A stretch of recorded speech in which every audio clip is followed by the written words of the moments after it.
In 2016, the epicenter of world football didn't sit in London, Madrid, or Milan. It was in Shanghai, Beijing, Guangzhou.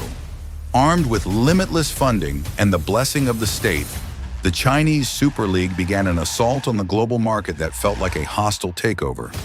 Oscar, in his prime, ditched Chelsea for a $60 million payday. Hulk brought his trademark power for record-breaking fees. And then there was Tevez, earning over £600,000 a week to be the face of a new empire. To the world, it looked like a revolution. To the bankers, it looked like a bubble. But for a moment, the Chinese dream was the only game in town. Welcome to the dark ledger. To understand the rise, you have to look at the dirt. In China, football was the ultimate lubricant for real estate deals.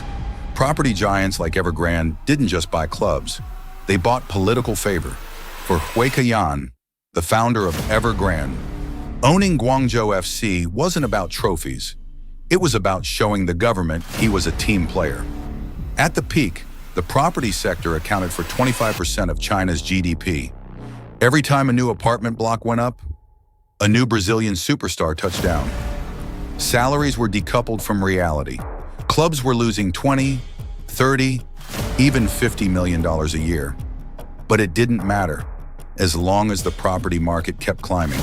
But the dream had a hollow core. While the payrolls were European, the culture was non-existent. Superstars found themselves playing in cavernous, half-empty stadiums. Tevez later called his time there a vacation. Then the state got nervous. The government slapped a 100% tax on foreign transfers. If you spent $50 million on a player, you had to give $50 million to a youth fund. The irrational spending was being throttled from the top down. But the real boom wouldn't come from a whistle. It came from a default. 2021. The music stopped. Evergrande, the league's crown jewel, was buried under $300 billion of debt. When the property bubble burst, the football clubs were the first things tossed overboard. Jiangsu Suning won the league title and dissolved 3 months later. Gone, just like that, from champions to non-existent, because their owners couldn't pay the light bill. Today, the CSL is a ghost of its former self. Over 35 clubs across all tiers have vanished since 2020. Even the poster boy of the revolution, Oscar, finally turned out the lights.